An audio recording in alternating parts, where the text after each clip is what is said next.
It's Monday, September 24, 2018. This is Leyla Vural interviewing Lala Zannell at the Google offices in Chelsea for the Stonewall Oral History Project. Thank you. You're welcome. So, oral histories usually start at the beginning of a person's life. So, can you tell me where and when you were born and something about how you grew up? Oh, you want a girl to tell her age? Oh, these things. I was born in Michigan in 1978. Um, just grew up, in Michigan, a city where there wasn't a lot of um, spaces to find like who you really are or anything that was really affirming to it. So I knew I was taking a risk. I really wasn't taking a risk with being who I was. I just knew that once I affirmed who I was, that the whole world around me, I would lose a lot. I would lose family, friends, um, social opportunities, education opportunities. But I would never, if I ever had to return back time, I wouldn't regret it for the world. But I was blessed to have a mother who loves me. So I'm the oldest. I have two younger siblings, and that helped. That made things a little bit more easier. Um, what else can I say about back home? Back home is a beautiful place, Michigan, Detroit's a beautiful place. I think some people, when they hear Detroit, it's like, oh no. But the era I came from, it was very beautiful. The home of Motown, the home of music, the home of all the most beautiful automobiles in the world before that economy just crashed. But a very loving and family oriented LGBT community. Um, my community raised me, so I met like a lot of amazing people. Because we didn't have much, we became a family source, so to speak. So, Tell me a little bit more about when you were a little kid. What uh-huh. were your parents like and your siblings, and how did you fit in, or how did you make yourself fit in when you were little? um, I don't say I've ever made myself fit in because I've always been kind of the rebel child or the one that always just did what I wanted to do. And sometimes people would question in the beginning, but then people would just like that was just me being me. So I never really had like conflicts of like myself or who I was or disagreements like with my siblings. It was just me being me. I completely identified with being a boy, nor did I like it wasn't. I did both things. Like I ran track. I used to climb trees. I used to play with Barbie dolls. So I did a multiple of things that was not just what people would, I couldn't put a finger on it. But I just knew that I was not what externally people wanted me to be, and I just knew that it wasn't me, and that I had to just express that in any way that I could find to express myself. And a time when I didn't have any other possibility models around me, I just had to stop trying to fight with myself or try to please other people and just be who I authentically knew that I was. And it just worked out. And if it didn't work out, I still would have been authentically myself. So, And do you remember when you were young, when you felt that there was a disconnect between what people thought they saw versus how you thought about yourself? um, I mean, like I always challenge myself, like with my hair or dress or the way I wanted to dress or things that I identified with, like fashion or things that I would gravitate to that other people would kind of like question or like, you find this interesting, you find that interesting, or you're not supposed to find this interesting. And I would be like, why can I find that interesting? And I would say I was around maybe 15, and this was when AOL, I'm telling my age again, was the thing. And I just was playing around in AOL, and I just went into like this chat room, and I just ran into a couple other people who were gay, and they were around my age, and they were like telling me about this club. Let's go to this club. Let's go hang out. I can get you in. You need an ID. We can get in. and I just went to the club, and I seen female impersonators at that time, and then that was just like eye-opening. It was just like, oh my gosh, this is like what I needed to visually see, even though I was already pushing the envelope in other areas, but I needed to see that there was more than just me, because around me, coming from a very religious family, my inner circle, there was nothing else to like showcase that. Even my friends that were gay, I was like, I'm not like you. But that kind of opened the doors for me to be to further explore how Artie was feeling, and so I started entertaining at the club, and that was just my outlet to being myself. When at the time I had to like go home and be something that I wasn't. So at the club, you were a high school student at the time? Yes. So tell me about that. What was your life like? Like, how were you navigating going to school and then going to the club? And what did you look like in both settings? Well, I knew I had to, keep my grades and appearances up, because then my mother would question things. So long as I kept that up, me sneaking out at night and doing what I enjoyed would not have been a problem. I've always had either long hair. I've always challenged my dress. So in high school, it just was always, I was the weird kid. I was a weird preacher's kid. People really didn't question it, because plus I had all the popular girls were my friends, and so all the boys knew they had to be nice to me to get to the girls, and so it kind of worked out. Plus my family had went to the schools that I went to. I had family members that worked at the school. A lot of the principals and teachers were my parents' friends. My mother was in school, so it was just I was just the weird, odd preacher's kid that one day people hoped would change or just get it, or it would be a phase, and it really wasn't a phase. It was authentically who I was. Did you feel safe? Safe as in school? Mm-hmm. And I was the one always sticking up for everyone, so I've always been able to stick up for myself. So I did feel safe, of course, but I didn't feel that my high school experience was on my terms. I remember there was an instance where it was a couple of years ago, and I was watching Glee on Netflix, just catching up on it. I watched only a couple episodes, but I never really watched it, but it was on Netflix. I said, well, let me see what this show is all about, and I just cried, because even though they went through hell and they were teased, it had a lot of shit that they went through, it just was something about them being able to have their high school experience on their terms and having a space where they could go to be artistic and just understand and be themselves and struggle together as a group. And that's just one thing that I wish that I had. I didn't get to go to school the way I wanted to, or on the terms that there was not spaces. I had to still limit things I wanted. Couldn't have a boyfriend, or navigating trying to like someone, or things of that nature. I knew going to the prom, it was not going to be for me. And so those things are some things that I regret, but that now I see other people teaching, see people, transgender, not queer folks, who are able to do that. And that's just, to me, powerful, because everything for me serves as a purpose. So school is a lesson.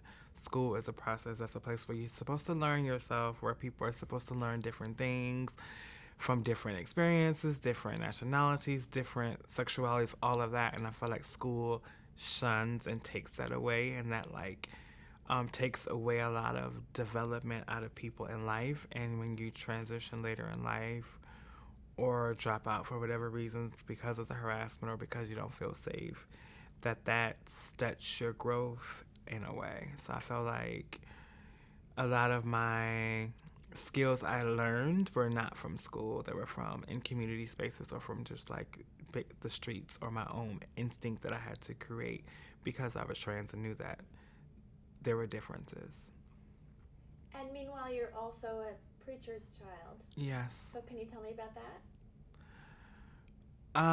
How was it, or was it? Yeah. It was very hurtful. Not so for my mother, because my mother is like my best friend. I love my mother. My mother is like everything. But because I used to love to go to church, like I was like in the choir and like in so many things, and me just being honest about who I was upset so many people. I was, you can't be in the choir anymore. Like, we can't have you singing in the choir. What will the people say? Um, Being told that I am a demon. I'm demonic. I have a stubborn spirit. I'm the problematic child.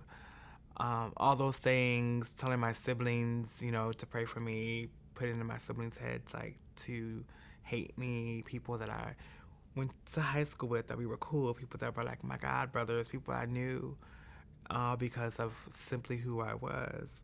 And majority of them later on in life are part of the community today, which is really funny to me. But had so much to say back then, but it's like now you're part of the community. But it was very hurtful because of what I believed that religion was supposed to be. And so I based religion off of like love and forgiveness and understanding, and then it wasn't that for me. So it made me run away, made me rebel from it, made me stay distant from my family, made me just completely wanted to be around my chosen family because I got tired of arguing or trying to get people to understand or proving myself or waiting for you to accept me. I'm not waiting for no one to accept me because I didn't give you the same. I loved you because you're my family. I don't wait to be accepted. And like everyone's not perfect, and we all have things. I felt like I went to school. I done what I needed to do. I'm just trans. Nothing has really changed. I wasn't hurting anybody. I wasn't selling drugs. I wasn't killing people. I wasn't doing any of these things that seems that are so forgivable. But for me being who I am, it's such a hatred in people and like so unforgivable. So. Did you get that from your dad for a time too? Unfortunately, me and my dad don't have. I mean, we had a beautiful relationship when I was a child. My father was murdered when I was 7. So I really don't have, like, I have memories of my father. I love my father. He was like my best friend too. He used to pick me up from school. Then one day he didn't pick me up from school. And my mother was like, he was killed. So that was hard for me at 7. So that also became a problem. Like, my mother was blamed for a lot because I didn't have a father in my life. They were trying to make me hang out with my cousins or uncles, thinking that would change anything, and that was simply me. I had these feelings ever since I was like 5, 6, 7. These feelings have always been here. It wasn't like something that just popped up. I've always felt different. I felt, even when I was navigating the world, I knew who I was, but didn't have the words to describe it. I felt that people were seeing me through how they wanted to see me, but even my expression, how I moved in the world, was different from how they thought I was moving in the world. I'm really sorry about your father. Oh, yeah. Thank you, though. Yeah. Yeah, so. So tell me, so in high school when you started going and performing, what were you doing? What kind of performing were you doing? Lip singing to artists, female impersonation. Used to do pageants, and like I used to be on the showcast on all the local bars in town. So it was very fun. It was exciting. It was me being able to express myself, try out different ways of expressing myself around my community that understood and got it. But also was hard because I was performing with lots of drag queens, and I would have to tell them that I'm not like you. Like, when you go home, you take it off, and this is me all the time. This is who I am. So that was a little bit hard at times to differentiate, like the difference with certain people who couldn't understand, but they eventually got it. And at that point, were you sneaking? Like, were you coming home and changing, and did people know that, oh? No, I was sneaking. I was outed by my cousin. Tell me about that. I was dancing one night. I didn't even know my cousin was even there. No, I did know my cousin was there. And like they spoke to me and everything. I was just like, oh hey. It wasn't even like, what are you doing here? How are you doing here? It was very much just hi and basic conversation. I went home, and when I opened up the door, my mother was sitting there, and she turned on the light and was like, so you're performing at the club? And I was like, huh? And she said, yes, I got a call that you're performing at the club. And then she um, was kind of upset, and other things came up because I was using a lot of her clothing to perform. So she was putting, okay, this is where things I was asking are missing because you're taking things. And then I went to bed. The next day, she really didn't discuss it, just told me that my grades should be, I better be on point in my attendance. And we kind of didn't discuss it again. It didn't slow me down. I just had to be more careful on how I snuck out, but I continued to do it. And then my mother ended up coming to the club, and she saw me. She walked up to me while I was performing, and I didn't want to stop, so I just kept performing and blew her a kiss and kept it moving. And ever since then, she just never questioned it. She just was so amazed on how talented I was and how beautiful I was and how I took her clothes and turned them into something that it wasn't. So that was her turning point to actually see me in all of my attributes, and we never looked back since.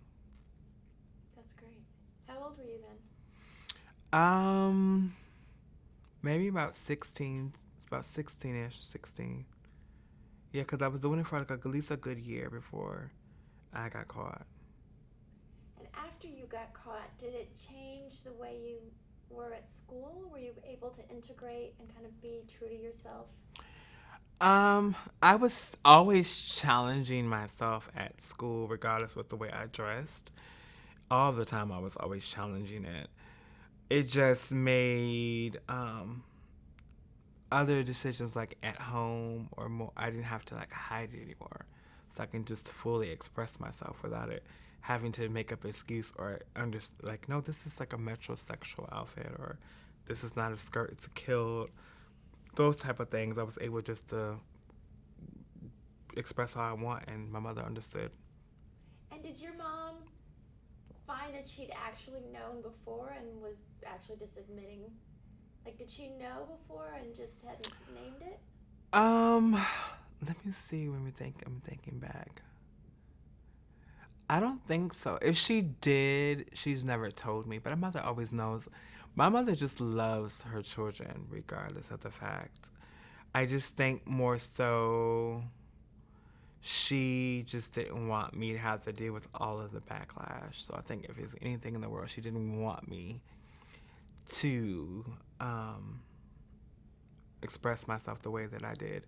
Not because she didn't love me, just because she knew that she was releasing me into a world that would never understand, and that she would never hear the end of it as a mother. Like, from my family, she got tired of like hearing it all the time. And that's what also caused me like to run away and like stay away from my families, because I never wanted my mother or my siblings to like carry that weight, because it was not their battle to fight. It was me, and I didn't want them to always have to like defend me and get in arguments over me. It's like, no, it's not that. No, that's my battle to fight and not yours. So. And so, did you literally run away? Yes, there were lots of times. I ran away, and then more and more I distanced myself from my family. So like I wouldn't go to holidays. I wouldn't communicate with certain family members. I made it up. Told them if you didn't respect me, we wouldn't have a conversation. So if you would not respect how I was asking you to respect me, calling me what I wanted you to call me, then I didn't want to be around you, because I had a chosen family that respected me as my full self. People that I just met through community that I've never known for that long, that had no issue or problem with it. I'm like, you've known me all my life, and I'm not going to fight for you to respect me or wait for you to get comfortable with it, or you keep thinking it's going to be a phase, or you to keep pray all you want. I'm still going to be who I am. So I just stayed away from my family for a long time, which was very hurtful, because I love my family. So yeah. Tell me about how you found a community in Detroit. Hanging out in Palmer Park. My same gay friends I hung out with would tell me about Palmer Park, which is like a gay park in Detroit where like a lot of the LGBT people hang out at. And I just hung out, and I was like new there, so people would come up to me and it's like, "Oh, what's your name?" And I think this was probably in my earlier on when I was like 15, and I was feminine, but like I think I saw like a mustache or something like that, and some girl was like, "Cut that off, like you're a girl," and it just resonated with me. I wasn't offended by it. Where all my friends were like, "Did she just call you a girl?" And I was like, "I don't care." And then I just seen other trans women, and I was just like, "Wow, there's more people that are like me out here." And so I shaved my mustache and did other things and I wanted to be around them to learn the tips that they did to be more feminine or in makeup or where they went and got their clothes and things of that nature. So it like kind of helped, you know. And so just, hey, that's my niece. You're my sister now. It just kind of organically happened. And did you start to call each other by family? Like, you're my sister, you're my... At that time, it was just like in the park. It wasn't until maybe I was much older though. I think I was maybe 22 when I met my first chosen trans mother. And I was performing, and we were all getting dressed for the show. And she was sitting there, and she was talking. Everybody else was going on. I was like, well, you have to get out now because, we have to get dressed for the show. It's time for everybody who's not in the show to get out. And she looked at me, and she was like, I am in the show. And I was like, no, the show is for us. It's not for, real girls can't be in the show. And she had turned around, she had showed me her crown. She was Miss Indiana US of A at the time. She was like, I am a girl like you. And that was the first time I've ever seen a girl that had like actual like breast augmentation and like hip augmentation. And then I was just like, wow. That was like another level of like possibility. Like, oh my gosh, how did you? So I was like, I need to know how did she do that. And afterwards, like, she exchanged numbers or whatever. We exchanged numbers, and I never called her. I think I just thought about it in the back of my mind, or just life happened. I was like, yeah, I'm gonna call. And at that time, still, I'm not the one to like call people first, or I don't know what happened. I just didn't call her at first, and I ended up being at another club, just hanging out one night with my cousin and some other friends, and she was on the show. And she came out and she came to my table and was like, when this number gets over, come in the dressing room. And I came in the dressing room. She was like, why didn't you call me? I told you to call me. And I was like, oh, okay. Like, she was cussing me out and all kind of stuff. And then she said, well, afterwards we're going to hang. And then after that, we just never parted. And like, she became like my chosen mother. And saved me in a way. Because there were lots of times where it got so hard where I didn't want to live. I just wanted to, like, give it all away. Like, what is this for? What am I fighting for? Because I felt I was so alone at times. Because I neglected my family. Well, I rejected my family a lot because of all. Got tired of getting you to approve of me. I don't need to fight for your approval. And all my other friends around me didn't understand me because they were gay, and they were like, just be gay. Just be gay. You're making life harder. Like, and I just refused to do it. And I just felt like if I was to disappear or leave, like, no one would really care. And she told me, like, she's felt that way before, but she said you can't, give up and just, like, do that. And so I never did. So now when I have those thoughts or feelings, because they happen, we're human, I'm like, no, I'm going to stay here as long as I can to irritate everybody. You'll kill yourself before I'll kill me. So that's how I look at things now. So.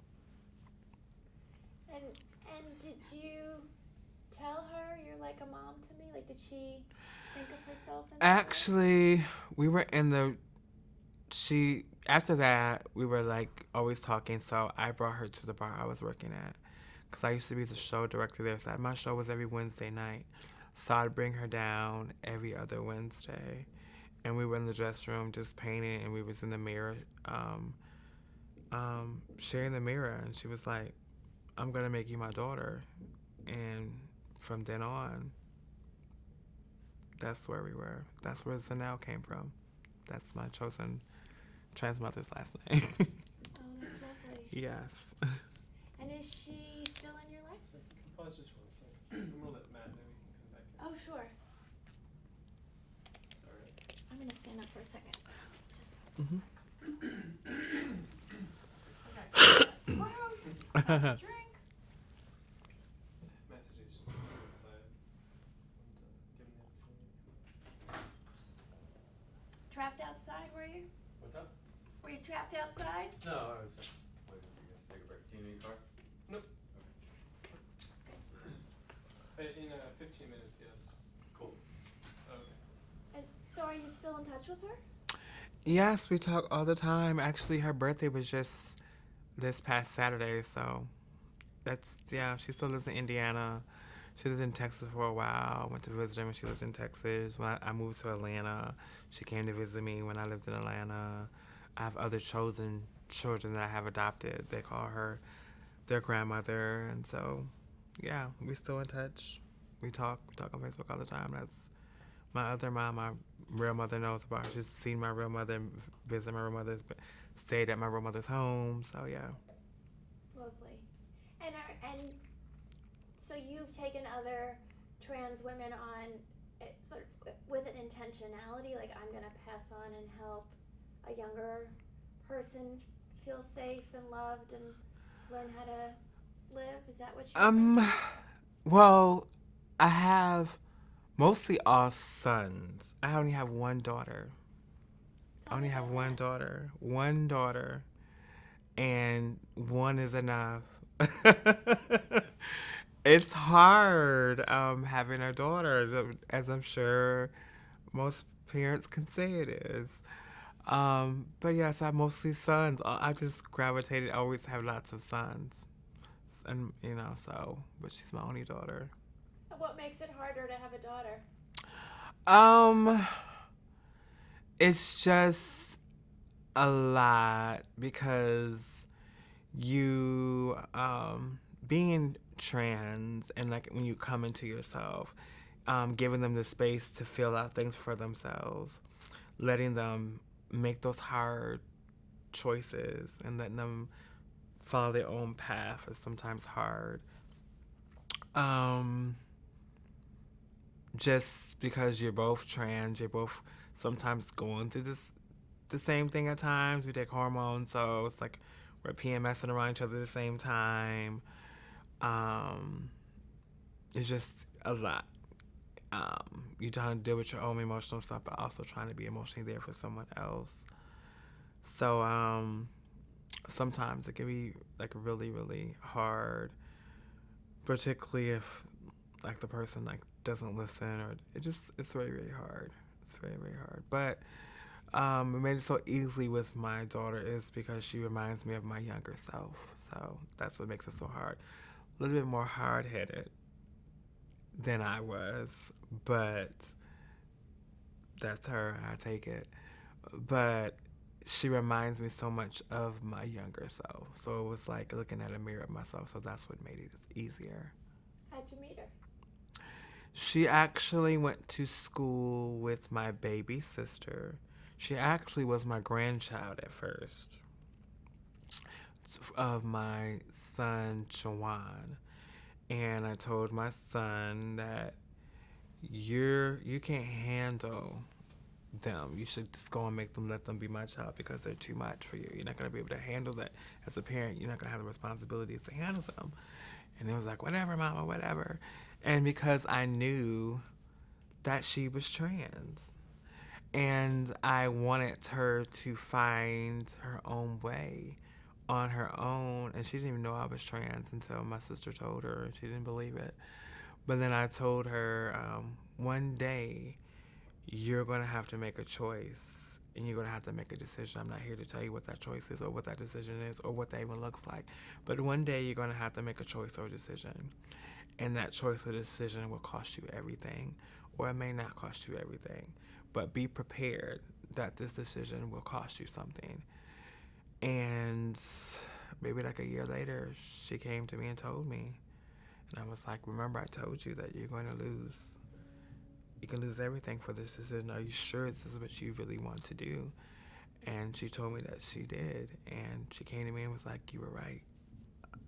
I lost everything. I was like, you didn't lose everything. You lost a lot, but you also gained because at least you're not going through it alone. I went through it alone.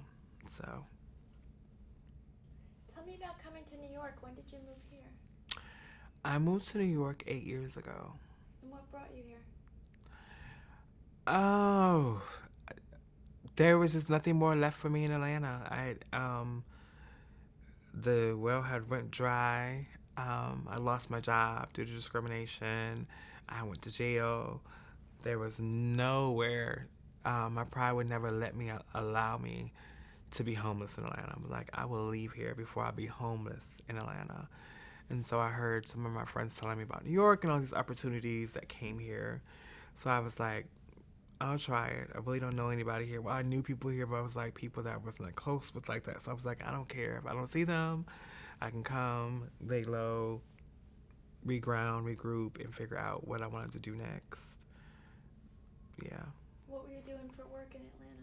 I was working at Starbucks. Yes, I worked at Starbucks for 11 years. Yeah. And did you lose your job over being trans? Yes. I transferred to another location because I moved. And I was a shift manager, so you had to be up at 4, like 3 in the morning to catch, I didn't have a car, to catch the bus to the train so you can get to work because you had to be there by 5 to get the call, everything going because everything has to be fresh. It just was not feasible traveling. So I used to do different little locations that were earn extra money. So I was like, okay, this new location seemed like it was cool. It was close to my house. I transferred. And things just became a problem. Staff would continue to misgender me. They would like tell customers like, why are you so nice? You know, that's a man. Just nitpick. And I got tired of it. Other friends of mine was like, you know, you should call corporate. You should do this. And I was like, I'm just going to deal with it. Like, corporate's not going to do anything. It got to a point where I ended up having to call corporate. And all the people that I work with was like, this is not cool. And, you know, I got your back. And when it came down to it, they didn't have my back. They said I was a crazy trans person. They flipped it on me because they were going to be getting promotions. So typical things that happen, and how can I trust for them to have my back when they really didn't have no understanding about me? That's what happens. So, yeah. So how did you get started when you moved here? When I moved here, I stayed with a friend for a little while who I knew who used to stay in Atlanta, who told me to come up here with her. But her living situation was not what she said it was when she was here. So I was like, no. So people were telling me, go to a shelter. And I said before, my pride at that time was like, I'm just not going to a shelter. And so I ran into an ex-partner of mine that I had relocated up here. And I was like, okay, you know, maybe things will be different this time. You know, you don't have any family interference. You're not around your family. You got your own place. Let's see. And in my head also, I can just stay here, do what I got to do, and then come up with an extra plan if things don't work out.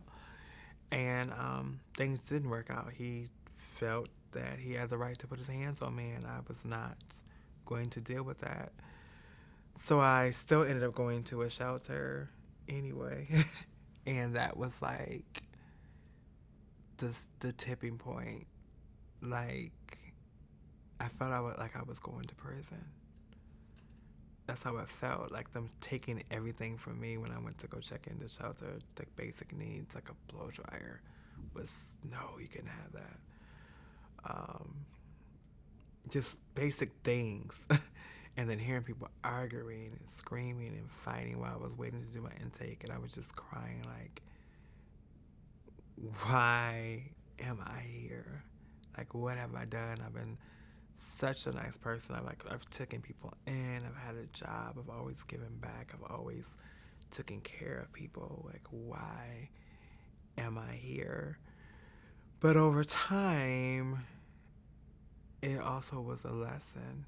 It taught me a lot, because I couldn't stand cisgendered women. To be honest, I couldn't. They were always, because of my experience, particularly at Starbucks, they were always catty and mean, and I couldn't trust them with my identity and all those other things.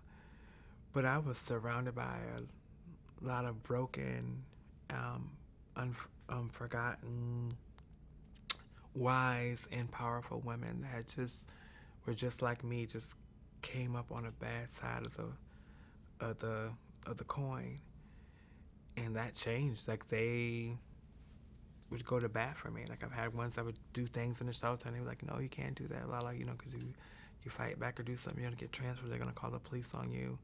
So they would fight my battles for me, or they would defend me, or they would do what they. And I never seen that no one ever just go to bat for me. So that became my intern shelter family. And like, many of them still to this day, we talk. A lot of them are out now just like I am, got their own places. Some of them, got their children back. I would go with them to help them get their children back. Some of them battled addiction. I would help them stay clean, even though when they would be in the room fighting and upset because they wanted to go get high. And I would say, you can fight me all you want. You're not going to get high because you got to get out of here. So it was also a learning experience for me as well, and made me stronger. That's all I can say about that. Or I was supposed to come across that path for whatever reason. You are strong. Sometimes I question that.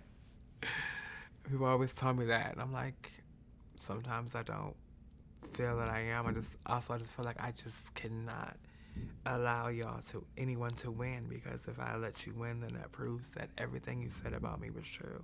I'm here to prove everyone wrong. Everyone that people thought I was going to be dead long ago. People thought I wasn't going to make it. People thought I wouldn't do any of the things that I've done today. I wouldn't even think that I was going to be doing any of the things that I've done today. So I'm here to let people know that I'm just like you. I just a girl from the gutter that has climbed out of the ashes because I just refuse to accept what people tell me I'm supposed to have or what I'm not supposed to have. Do you feel like there's a place where you are allowed to be vulnerable? Oh, I used to never have those spaces because everyone always need me. Like I said, I'm the oldest, so my siblings need me a lot of times. I'm very protective of my mother. My children always need me. My children, I have grandchildren. My community needs me. But my sisters and best friends, who are my sisters, there's 3 people that I can actually just call them and my daughter, she knows when I'm just had enough, or I can just be vulnerable with her and she can hold it. But yeah, it's very few people that I can, but the ones that are the best. Because that's a big burden if you always have to be strong. Yeah, it's hard. It's hard when you are always, I call myself the battery, and everyone drains, but there's no one recharging me. That's been very, very hard sometimes, so, yeah. I know that feeling. Yeah. So I know you're... Sorry, I think we should pause to switch cards. Okay. Whenever you're ready. How did you come to work at the Anti-Violence Project? Many moons ago. Because I ended up homeless and was going through what I was going through. A friend of mine was telling me I should go and check out the Anti-Violence Project, like check out for what they're gonna do, whatever. Just got tired of going places. They're like, no, just go check it out. And I checked it out, went and did an intake, and just met with one of their counselors, and we just had a conversation about just what I've been going through, all the things I've been holding, putting up with, emotions I've been neglecting, traumas I've just been holding on to when I having no outlet to like lay it down. And they just were really understanding in a way that my friends and family like weren't understanding, which was so weird. So I was like, how do you get it? Like, what do you get out of this? And they were just like, they just enjoy their job, and they helped me out a lot. And it was very odd for me because I don't really meet people that I don't know that I could be vulnerable with. So I would say that person I was very vulnerable with because I felt comfortable with them. And what they were saying resonated with me because they were validating the things that I've been through instead of making excuses for it or putting because of the way I am, that is why I've caused some of the things I went through. And so I just wanted other people to experience that, to know that there's a place that you can go and unpack that. So I just started volunteering. And then my old boss at the time, Shelby, was like, they wanted to give me an internship. And I laughed at the time because I was like, you don't want me to work here? Because at that time, I really was not even though I came from like so much community back home in Detroit, there still was like a distance between it. It wasn't like we hung out when we hung out, but it wasn't like we didn't go like to rallies. We didn't publicly like say we were trans and do all these visible things. So I was like, you don't want me to do what y'all do? No, I'm not ready for that. I don't want to do that. I even used to do a lot of like media work for them in the earlier stages, and I would use a pseudonym because I didn't want nobody to even know my name. That's how I did not. And they met me at every place I wanted to. That's fine, okay. What's your pseudonym going to be? It was actually Carrie Bradshaw. Oh, it was Carrie Bradshaw. I love Carrie Bradshaw. But yes, it actually was Carrie Bradshaw. So I've seen the articles from back in the day that says a trans woman named Carrie Bradshaw. That was probably me. But it wasn't until, maybe, so I was an intern, maybe when Lala Nettles passed away, who was a young black trans woman who was killed in Harlem. The baby, she was like 21, just a little baby. And everyone at the job, they went to the rally, and I said, I ain't going to that. I ain't going. That ain't for me.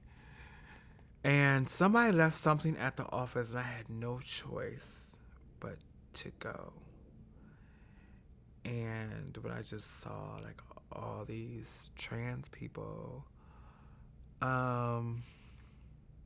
just mourning a loss of a trans woman, I've never seen that in my life.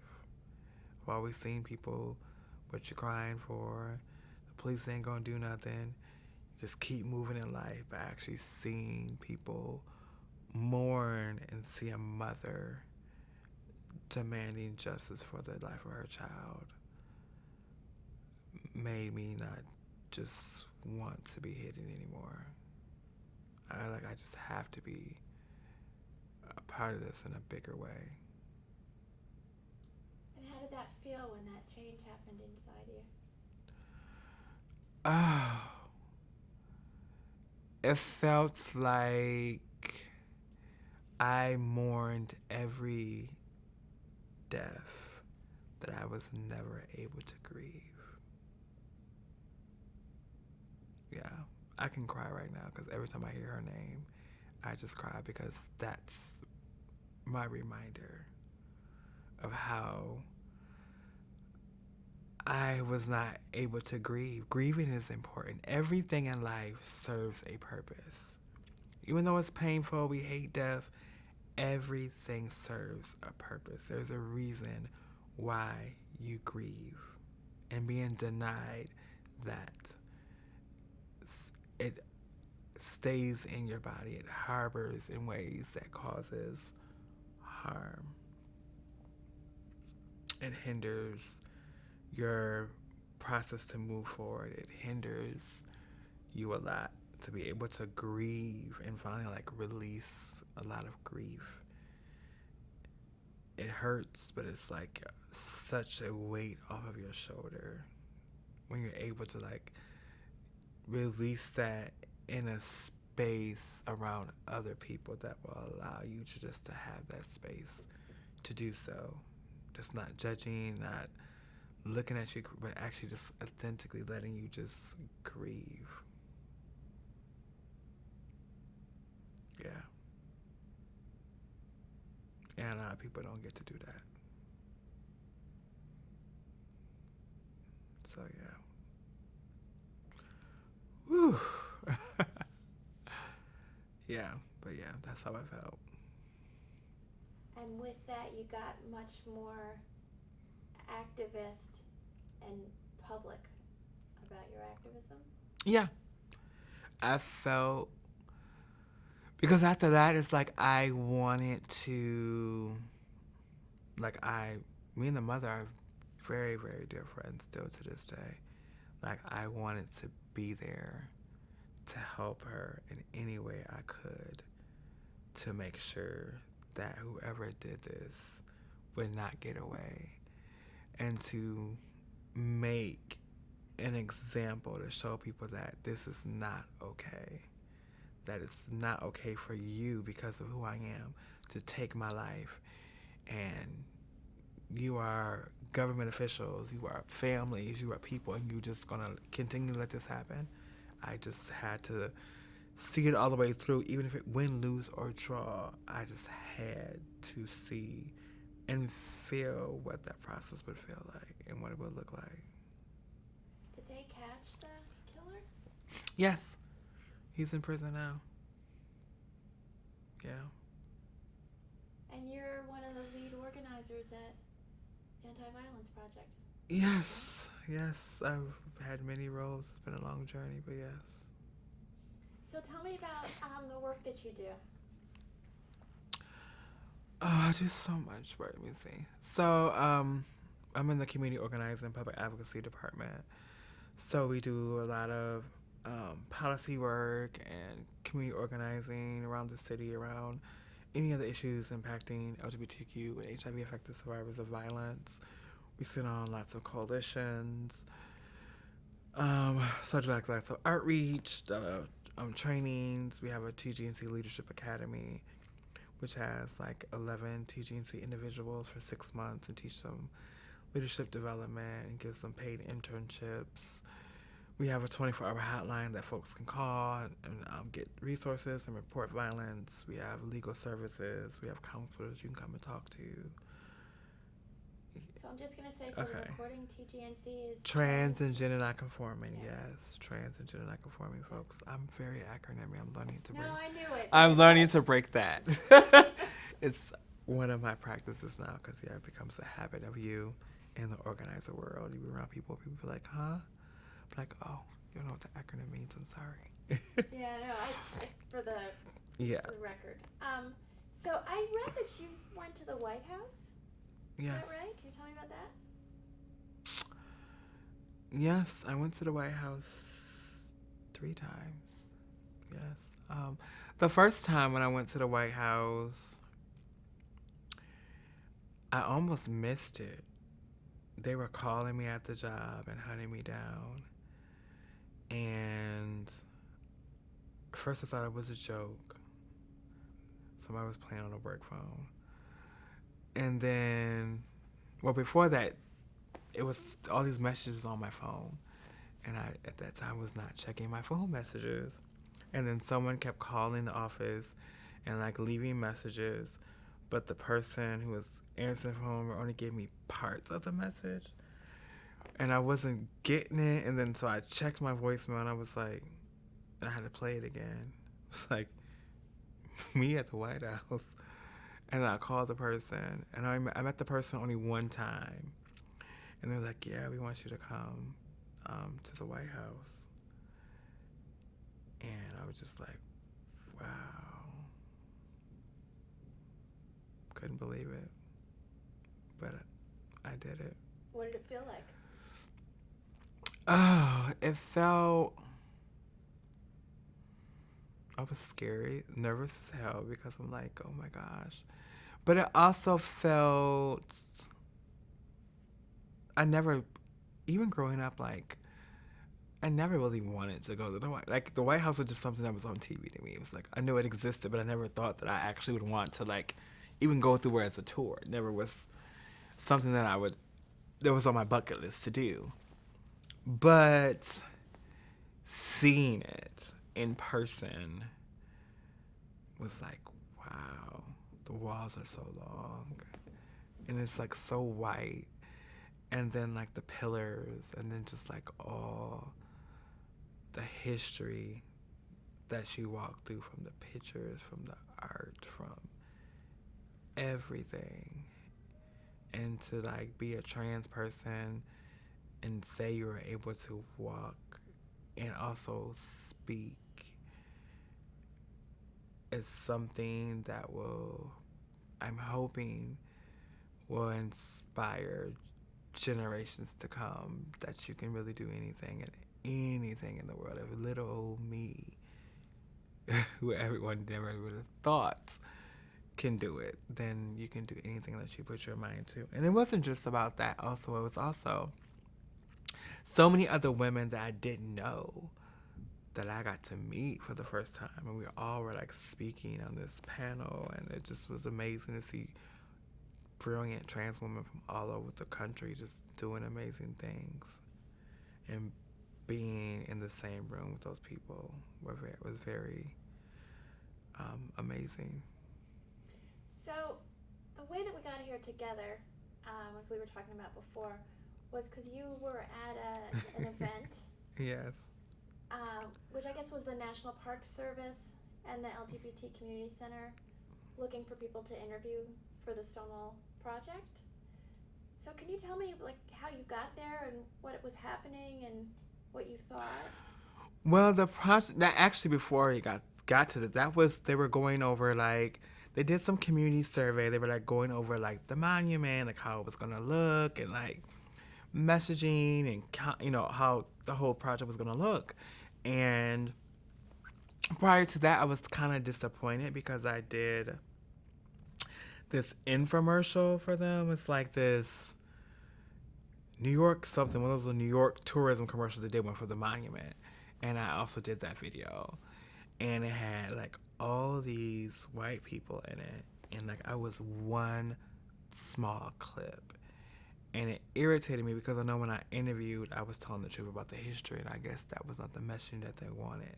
So I was already pissed off about that because it was so whitewashed, and it was so marketed to white gay ink. It was not marketed to tell the truth. It wasn't marketed for another black or queer trans person to see that, for them to feel empowered and know that they mattered and they came from a history of other trans warriors that fought for them to be who they are today, and it was not white gay ink. So that pissed me off. And then seeing all these white people like on the brochures and in the flyers and all these things they were talking about, I was like, yet again, it's like the erasure, and I refuse to sit and continue to allow that, because that's not the truth. And anyone who is a true historian, anyone who really knows history, would be a fool to believe that. In that particular time, there was no white queer person trying to be out like that. Back in the day, when mommy and daddy would cut you out the wheel and cut you completely off and you were in college.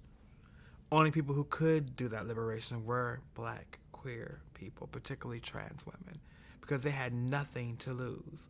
To do a revolution like that, it takes someone who has nothing to lose. People who have things to lose are going to question it. No, What about this? What about that? What if I go to jail? I'm gonna get a record. What about people who have nothing to lose? Will always be the ones to be able to do something. How do you think slavery got abolished? Because the slaves had nothing to lose. They was already being killed anyway. It was win, lose, or draw, and then that's what it was. It's a continued erasure of that. And so I was infuriated. And then to talk about how I was upset about it and hear other gay men taunt me and tell me that this wasn't the place or try to tell me to sit down. And I just said, I'm exiting your meeting because I don't argue with anybody. I come with facts. I don't argue with opinions. We all can have an opinion. That is your opinion. But it is a fact that you have erased the truth of who led what. And so I just left. And when I left, somebody like, oh, can I get your contact information? I want to talk to you. And we had like a conversation after that. Months went by. We had a couple more. I just kind of fell off because I was just like, I'm tired of fighting. Because if this is a monument, if this is something that you're truly wanting to do, then why wouldn't you want to be true to what really happened? And I just was very disappointed, particularly when you further go into the history and you see how the gays booed Sylvia at the first Pride. That was painful to watch. And just feel like that's where a lot of her depression and a lot of her battles with drug addiction came from, because of that broke her. She literally could have died. She literally put her body on the line. And then to be booed and put all the trans people in the back of the parade. And these things still happen today. You know, so I was just like, I can't continue to stand by about that. How did you learn about what happened at Stonewall? How do you know the history? Oh, and I always say, because I didn't know her actually until I moved to New York, because in my life, the people I was around were historians. We didn't talk about stuff like that. But if I would have known back then how different my mindset would have been, how much more determined I would have been to fight for some other things that I wanted, excuse me, in life. Because if I would have had that, I'd be like, oh, you know what? We have my people kicking ass in the streets. Like, ain't nothing in the world can tell me. We're on my way. But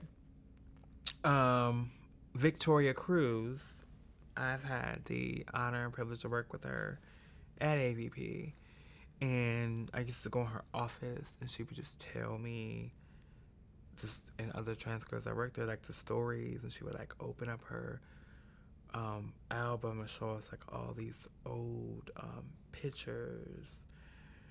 And then I met Miss Major, and then she would like retell the story and like show old unseen clips. And it just was like, wow, like some of the people are like still here. Where, you know, some people who are survivors of the Holocaust or other things, but I was like, I have people that I've met that are actually a part of history that directly really impacts me. And I can say I've met them, I've hugged them, I've loved on them, and they have loved on me.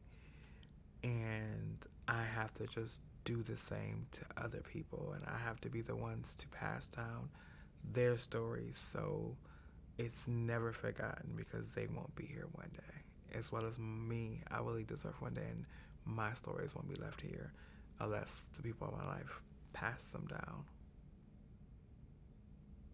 So people obviously go to the area in front of the Stonewall kind of at important cultural moments in the LGBTQ community. Mm-hmm.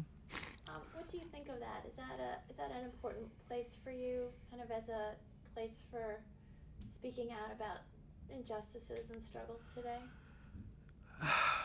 No. I feel like the West Village is not what it used to be. When I used to come down here back in the days from like 99 to like 2000s, and you see people, queer black people in the streets, queer people in the streets, partying in the pier, loving on each other, hanging out. It was a safe haven place for people to sleep if they ain't anywhere to sleep at.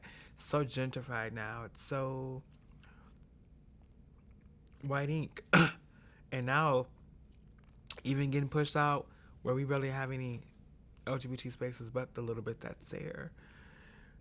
It's just like sad. Like you see more and more how it changed, how it shifted, how it's not what history said it was. And I feel like if you're going to make something a monument, then it's important to keep it true to the history so anyone who comes to visit New York can have that experience of what it was supposed to be. Like even Stonewall is not like that to me. So you feel like the history is important, but it's not represented today? No, it's not. It's not. No. What would Unfortunately. be a way to write that? To write that history? No, to make it right. To really center the real people that were a part of that story. Like Stonewall, Black trans women should be running Stonewall. That should be a center, a pivotal place where people can come and see and feel the history and like see Black trans women working and sitting around and telling the stories, the pictures on the wall.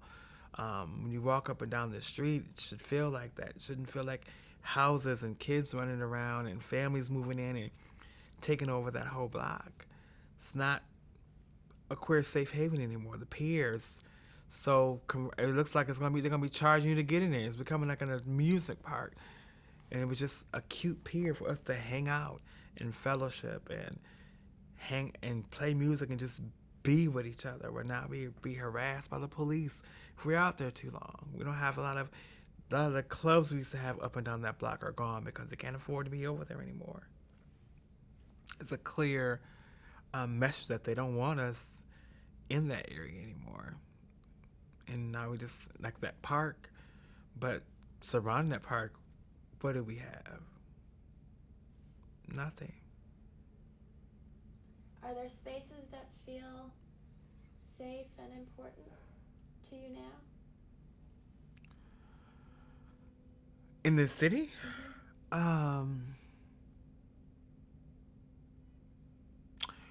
don't like the pier because, like I said, what it has become.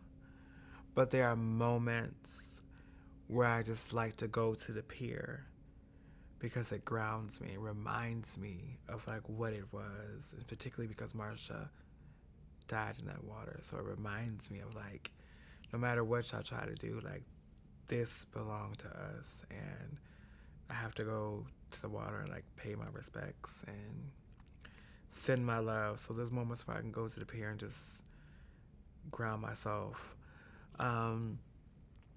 I've created my own safe spaces. Times when I hang out with my chosen sisters that I do trust and love, and when we just are around each other and having dinner or fellowshipping with each other and loving on each other, those are things I always cherish.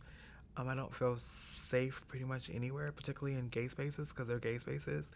When I'm in gay spaces, gay men make me feel weird. Like, why am I here? They don't respect my presence. I have to demand my respect or go out the way to, and it shouldn't be that way. I don't feel like there's any, I'm sad the city doesn't have a trans space. That's just for us. I mean, we like to party, we like to drink too, but it's just all these gay spaces, particularly queer white spaces. There's not a lot of trans spaces within the city, which is a disappointment to me because I would feel that they would. I'm just going to say for the record, Marsha, by Marsha you mean Marsha P. Johnson. Marsha P. Johnson, yes. Marsha P. Johnson. Yeah. Is there anything you want to tell me before we say goodbye about, it could be about Stonewall or about the kind of the place of the trans community and trans struggles now? I feel, as far as the way the community kind of looks at it, that we're still battling that battle, that first gay pride when they booed Sylvia Rivera. But we have had so many strives And there's so many of us that are loud, out, and visible that we're not going to just sit back and allow the same thing in history to repeat itself. So that's beautiful to see that this new generation will be able to have possibility models of so many different things, music and acting. I know a firefighter, I know a scientist, like so many different trans and gender nonconforming possibilities where I didn't have that. So that's powerful, and that will build and continue.